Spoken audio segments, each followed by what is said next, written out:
AC is not working at all. And as usual, your TV screens are also not working. Neither this button for calling the cabin crew. Nothing is working. Nothing. Not even the light is working. Hi dear friends. അപ്പോൾ ഇന്ന് ഞാൻ വന്നിരിക്കുന്നത് നമ്മൾ ഇന്നലെ കണ്ട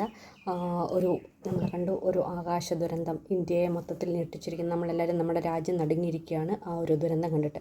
പക്ഷേ അത് വിളിച്ചു വരുത്തിയതാണോ, അത് ക്ഷണിച്ചു വരുത്തിയതാണോ എന്ന് നമ്മൾ ചിന്തിക്കേണ്ടിയിരിക്കുന്നു. അതിന് കാരണം ഇപ്പം ഞാൻ ഈ പോസ്റ്റ് ചെയ്ത വീഡിയോ തന്നെയാണ്. ഇത് എക്സിൽ ആകാശ് വത്സ എന്ന് പറഞ്ഞ ഒരു ആൾ പോസ്റ്റ് ചെയ്തിരുന്നതാണ്. അദ്ദേഹം ഈ എയർ ഇന്ത്യ ഡ്രീം ലൈനർ 787 എന്ന് പറഞ്ഞ ഈ പ്ലെയിനിലുണ്ടായിരുന്നു. അദ്ദേഹം ഡൽഹി ടു അഹമ്മദാബാദ് ആണ് യാത്ര ചെയ്തിരുന്നത്. അതിനുശേഷമാണ് ഇവിടുന്ന് അഹമ്മദാബാദിൽ നിന്ന് ടേക്ക് ഓഫ് ചെയ്യുന്ന സമയത്താണ് ഈ ഒരു വലിയ ദുരന്തം ഉണ്ടാകുന്നത്. അപ്പോൾ ഈ ഡൽഹി ടു അഹമ്മദാബാദ് എന്ന് പറയുമ്പോഴത്തേക്ക് അദ്ദേഹം ഏകദേശം ഒരു 2 hours മുന്നേ അഹമ്മദാബാദ് എത്തി. അതിനുശേഷം അഹമ്മദാബാദിൽ നിന്ന് ടേക്ക് ഓഫ് ചെയ്തപ്പോഴാണ് ഈ പ്രശ്നം ഉണ്ടാകുന്നത്. അപ്പം ഒരു 2 hours മുന്നാണ് അദ്ദേഹം ഈ വീഡിയോ എടുക്കുന്നത്. ഇദ്ദേഹം ഈ വീഡിയോ എടുക്കുമ്പോൾ അതിനകത്ത് വളരെ വ്യക്തമായിട്ട് നമുക്ക് കാണാം, അദ്ദേഹം കാണിച്ചു തരുന്നുണ്ട്. അതായത് AC ഒന്നും വർക്കിംഗ് അല്ല. എല്ലാ ആൾക്കാരും അവരുടെ അവിടെയുള്ള മാഗസീൻസൊക്കെ യൂസ് ചെയ്ത് കൊച്ചു കുട്ടികൾക്കൊക്കെ വീശി കൊടുക്കുന്നതായിട്ട് കാണിക്കുന്നുണ്ട്. അതുപോലെ തന്നെ അതിനുശേഷം അദ്ദേഹം ആ ലൈറ്റിൻ്റെ സ്വിച്ചുകളൊക്കെ കാണിക്കുന്നുണ്ട്. അതൊന്നും വർക്കിംഗ് അല്ല എന്നാണ് അദ്ദേഹം പറഞ്ഞിരിക്കുന്നത്. അതൊന്നും വർക്കിംഗ് അല്ല. അതുപോലെ തന്നെ ക്യാബിൻ ക്രൂവിനെ വിളിക്കാനുള്ള സ്വിച്ച് അതൊന്നും വർക്കിംഗ് അല്ല. ഇത്രയും ക്യാഷ് വാങ്ങിയിട്ട് ഇതൊന്നും പിന്നെ എന്താ ഇവർ പ്രൊവൈഡ് ചെയ്യുന്നത്? അതും ഡൽഹിയിൽ ഭയങ്കര ചൂടായിരുന്നു ഇന്നലെ എന്ന് അദ്ദേഹം വളരെ എടുത്തതിനകത്ത് പറയുന്നുണ്ട്. പിന്നെ ഇതെന്താണ് ഇവർ പ്രൊവൈഡ് ചെയ്യുന്നതെന്ന് പറയുന്നുണ്ട്. അപ്പം ഈ അപകടം ക്ഷണിച്ചു വരുത്തിയതാണോ? അതായത് ഇങ്ങനെ ബേസിക്കായിട്ടുള്ള സിസ്റ്റം പോലും വർക്കിംഗ് ആയിരുന്നില്ല എങ്കിൽ ഒരു ടോട്ടൽ സിസ്റ്റം ഫെയിലിയർ ആദ്യം തന്നെ ഈ പ്ലെയിനിലുണ്ടായിരുന്നു, അല്ലെങ്കിൽ ഈ പ്ലെയിനിൽ ഇങ്ങനെയുള്ള പ്രശ്നങ്ങളുണ്ട് എന്ന് അധികൃതർ അറിഞ്ഞിട്ട് കുറേ നാളായതാണ്. അപ്പോൾ ഇതിൻ്റെ ഓണേഴ്സ് ആണെങ്കിലും ഒക്കെ അറിഞ്ഞിട്ട് അവർക്ക് ഒരുപാട് നാളായിട്ട് അറിയാവുന്ന കാര്യങ്ങളാണ്. പക്ഷേ ഇതിനൊന്നും ഒരു നടപടി എടുത്തിട്ടില്ല. ഇന്നലെ ഒരു ദിവസം കൊണ്ട് കേടായതായിരിക്കത്തില്ലല്ലോ എന്തായാലും. ഇതൊന്നും കംപ്ലയിൻറ്റ് വന്നത് ഇന്നലെ ഒരു ദിവസം ആയിരിക്കത്തില്ല. അപ്പോൾ കുറേ നാളുകളായിട്ട് ഇങ്ങനെ ആയിട്ടുണ്ടാവാം. ആരും കംപ്ലയിൻറ്റ് കൊടുക്കാഞ്ഞിട്ടാണോ അവരതിന് പരിഹാരം കാണാത്തത് നമുക്കറിയില്ല. ബട്ട് സ്റ്റിൽ അത് വരുത്തി വെച്ചൊരു അപകടം, ഇന്നലത്തെ ആ ഒരു ദുരന്തം, ഒരു മഹാദുരന്തം തീർച്ചയായിട്ടും മരിച്ചവരോടും എല്ലാവരോടുമുള്ള ഡ്യൂ റെസ്പെക്റ്റോട് മരിച്ചു. കുറേയധികം ആൾക്കാർ മരിച്ചു. കുറേയധികം ആൾക്കാർ സർവൈവ് ചെയ്യാൻ ബുദ്ധിമുട്ടുന്നുണ്ട്.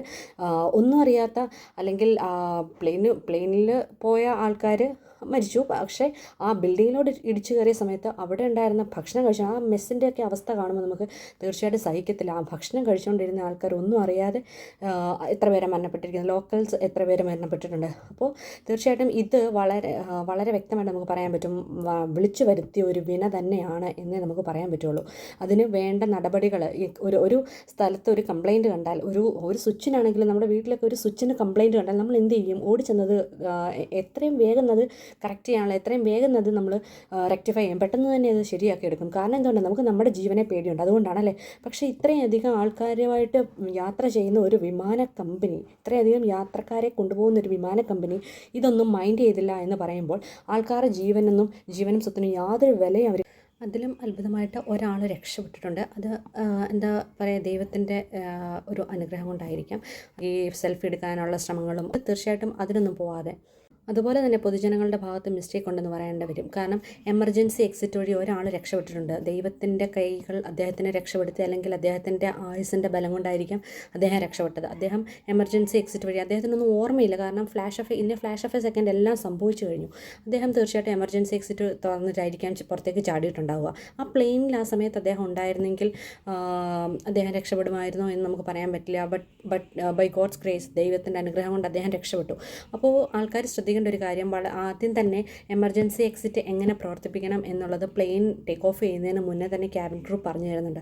ആ സമയത്ത് ദൈവത്തെ ഓർത്ത് ആൾക്കാരത് ശ്രദ്ധിക്കണം. എങ്ങനെയാണ് അത് പ്രവർത്തിപ്പിക്കേണ്ടത് എന്നുള്ളതൊന്ന് ശ്രദ്ധിക്കണം.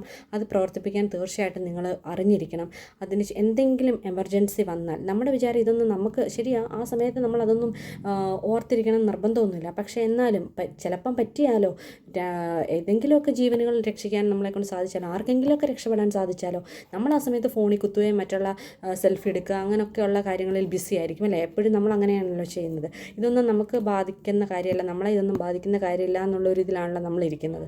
Anyway, thank you for watching.